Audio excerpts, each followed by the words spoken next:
Faut pas que je me trompe, parce que pareil, deux sosies, poids, taille, tout ça, sauf que la différence est au niveau de la distance focale. Alors aujourd'hui, je vais vous parler de l'objectif 16 mm RF de Canon qui vient tout juste d'arriver sur le marché. J'ai eu l'occasion de le tester, j'ai eu l'occasion d'aller faire de la photo et de la vidéo avec, et je veux partager avec vous mes premières impressions, de même que mes tests donc au niveau de cet objectif-là. Voilà donc ce qu'on examine aujourd'hui.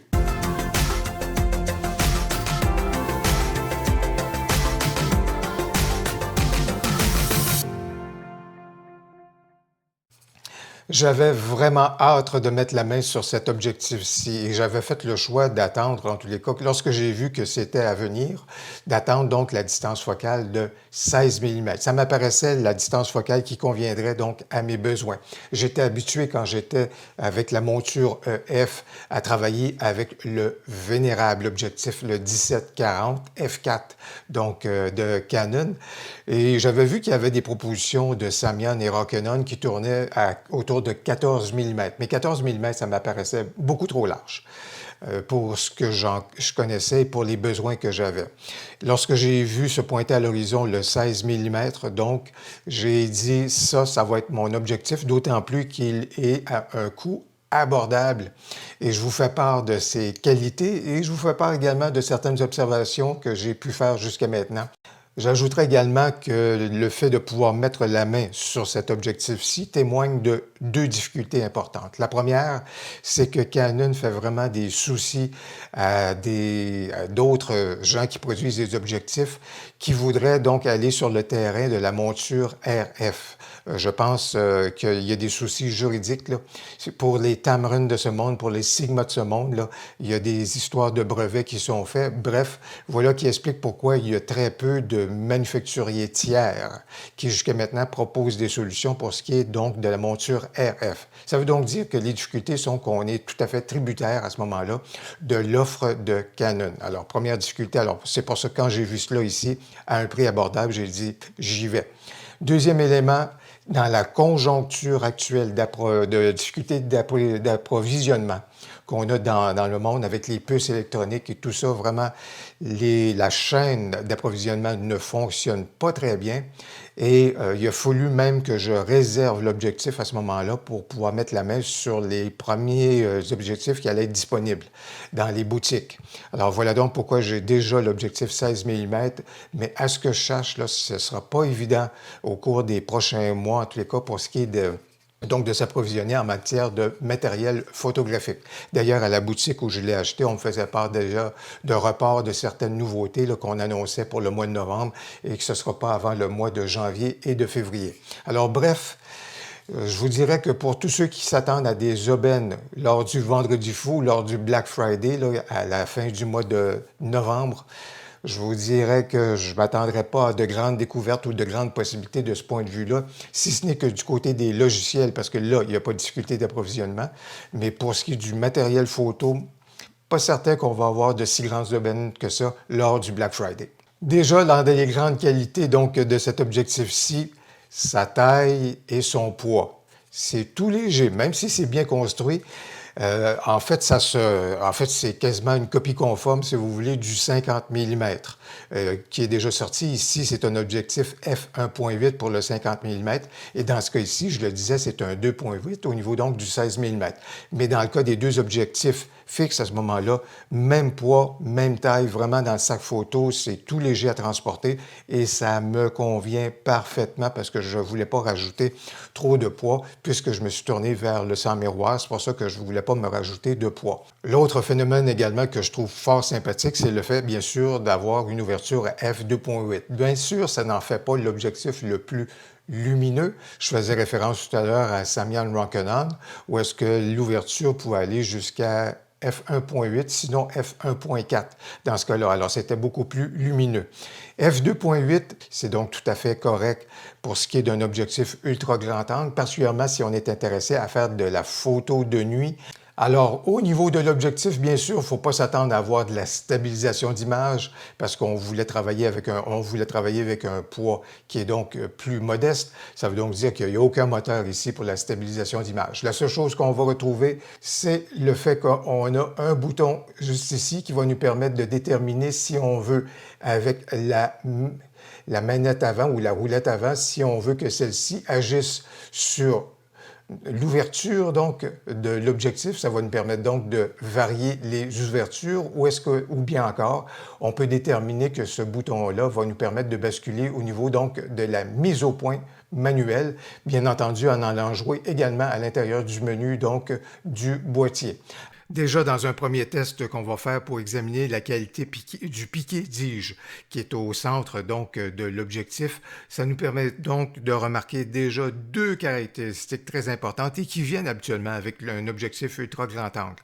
Le premier que vous avez probablement remarqué si vous regardez les extrémités juste ici, vous voyez bien sûr la déformation qui est caractéristique des objectifs ultra grand angle et c'est une caractéristique qui habituellement est masquée lorsqu'il y a une mise à jour du boîtier qui est faite et déjà le boîtier va corriger cette déformation-là. Or ici, comme je l'expliquais, en raison de l'absence d'une mise à jour pour ce qui est du EOSR, la déformation, elle est pleinement évidente comme vous pouvez le constater. Et bien sûr, si vous regardez juste ici du côté droit, bien, vous voyez bien sûr le vignettage qui est très significatif juste ici dans les extrémités, comme vous pouvez le voir. Donc, deux caractéristiques traditionnelles de l'ultra grand angle, mais ici, bien sûr, en l'absence à la fois au niveau du profil dans Lightroom, d'un profil pour ce qui est du 16 mm et également de la mise à jour dans le EOSR. Bien sûr, ces caractéristiques-là sont donc très révélées, je vous dirais. Si on examine maintenant le piqué à ce moment-là qu'on obtient au centre de l'objectif, comme vous pouvez le constater ici, ça vous indique au niveau des métadonnées que je suis à f2.8. Alors, vous remarquez juste ici, au niveau de la mise au point, j'ai donc une certaine mollesse. Par contre, ce qui est intéressant, ce à quoi sert cet accessoire, c'est le fait de déterminer qu'effectivement, au niveau de la mise au point, ben on est pas mal près, on est vraiment dans la cible à ce moment-là, parce que vous voyez que la ligne ici, elle est bien définie. Ça veut dire qu'il n'y a pas de correction donc à apporter au niveau de l'objectif en ce qui a trait à l'endroit où il vient faire sa mise au point.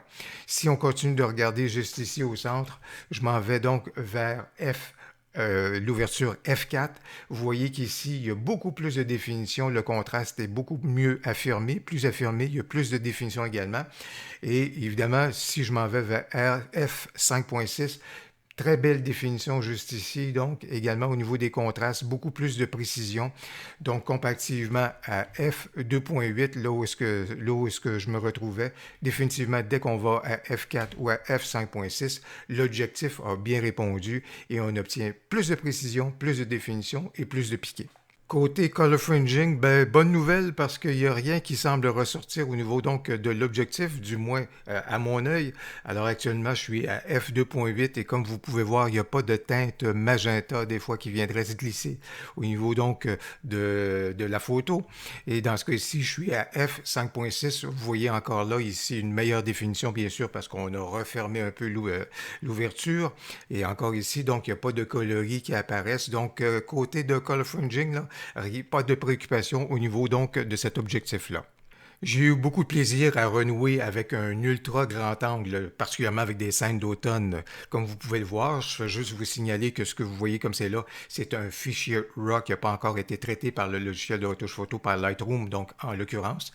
Mais ce que j'aime bien dans ce cas ici, c'est le fait comment je vois que les contrastes sont bien gérés par l'objectif. Le fait également que celui-ci n'a pas eu de difficulté à créer donc le rendu étoilé avec la source de lumière.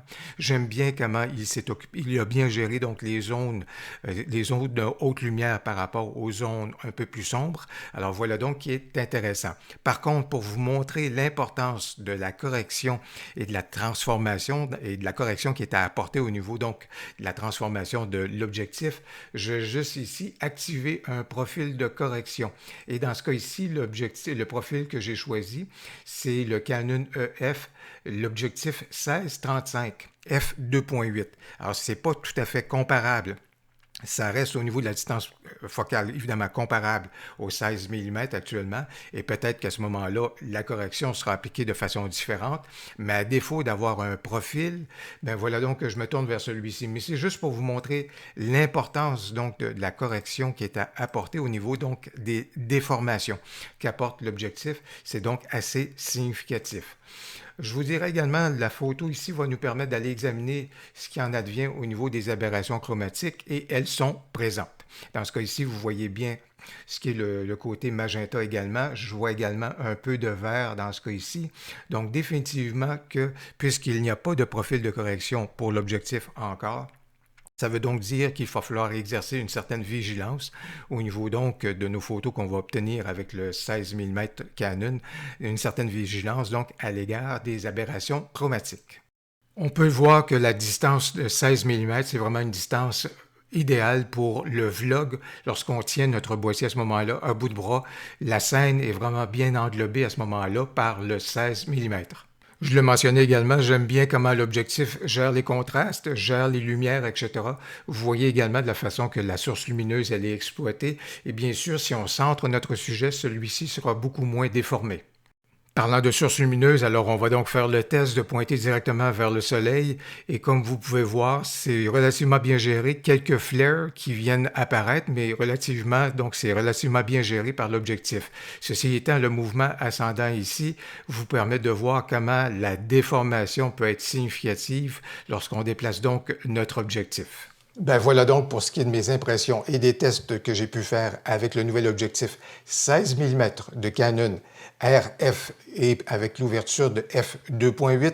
C'est un objectif qui m'intéresse et c'est avec plaisir que j'ai renoué avec l'ultra grand angle. Ça amène toujours des perspectives qui sont assez spectaculaires.